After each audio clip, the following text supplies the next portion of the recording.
खन्थाइनि मुं बावगार हायै गोसो।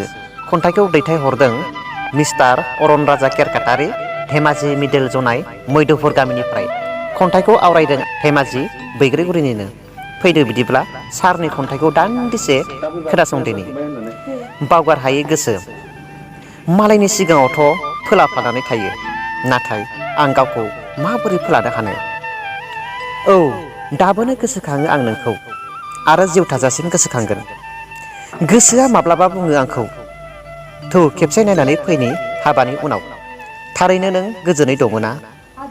गोसोआ माब्लाबा आंखौ बुजायो, आं माब्लाबा गोसोखौ बुजायो।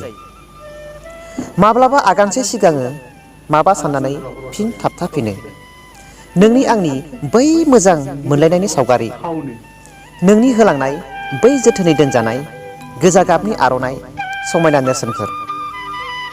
खोमसि हराव खास्रि बिस्रि नोंखौ गोसोखांना, खोमसि हराव खास्रि बिस्रि नोंखौ गोसोखांना, अखोरां साथिं नायहरनानै सिरियै बोहैलांनाय मोदैया थारैनो माब्लाबाबो नंखाय जानो हाया। औ, दाबोनो आं नोंखौ बावगारनो हायाखै। नोंनि आंनि बै रनसायनाय सिमाङा खामग्लिहोयो माब्लाबा आंनि देहा सोलेर। नोंनि आंनि बै रनसायनाय सिमाङा खामग्लिहोयो माब्लाबा आंनि देहा सोलेर। नोंखौ गोसोखांनानै गावलाङो आंनि गोरबै बिखा, मोनाबिलि समाव हारसिङै जाब्लानो। दाबोनो नोंखौ गोसोखाङो सना, अराय गोसोखांगोन। थेंक इउ आंगो लोगोफोर। आंनि खन्थाइ आवरायनाया बेखिनियावनो जोब्बाय। खन्थाइखौ मोजां मोनदोंब्ला लाइक आरो शेयार खालामनो दाबाव। गोजोन्थों।